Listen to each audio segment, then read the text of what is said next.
পিত্তথলিতে প্রদাহ হলে সেটাকে আমরা কলেসিস্টাইটিস বলি এবং এটা কিন্তু অ্যাকুট হতে পারে, ক্রনিক হতে পারে। সাধারণত পিত্তথলির মধ্যে যদি পাথর থাকে তখন আমাদের অ্যাকুট ক্যালকুলাস কলেসিস্টাইটিস বলি। এটা প্রচুর পাওয়া যায়। তো যাক এখানে পেটের উপরের ডান দিকে বেশ ব্যথা হয়, বমি হয়, বমি ভাব থাকে, পেটের মধ্যে অসহ্য ব্যথা হয়, জ্বর থাকতে পারে।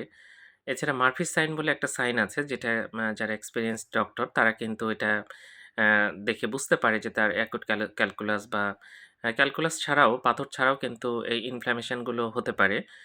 সেটা হতে পারে। যাক আজকে একটা বিষয় নিয়ে বলব সেটা গর্ভাবস্থায় কিন্তু এরকম অ্যাকুট ক্যালকুলাস কলিসিস্টাইটিস হতে পারে বা অ্যাকুট কলিসিস্টাইটিস হতে পারে যেকোনো কারণে, ইনফেকশনের কারণে। তো সেটা হলে ব্যথার ওষুধ, বমি বন্ধ করার ওষুধ, অ্যান্টিবায়োটিক এগুলো দিয়ে চিকিৎসা করা হয় এবং বাচ্চা হওয়ার পর আমরা সাধারণত ল্যাপারোস্কোপিক কলিসিস্টেক্টমি করে ফেলি। এটা এরকম হলে অবশ্যই একজন হেপাটোবিলিয়ারি সার্জন আর যদি না পান তাহলে একজন জেনারেল সার্জনকে দেখাবেন। ধন্যবাদ সবাইকে।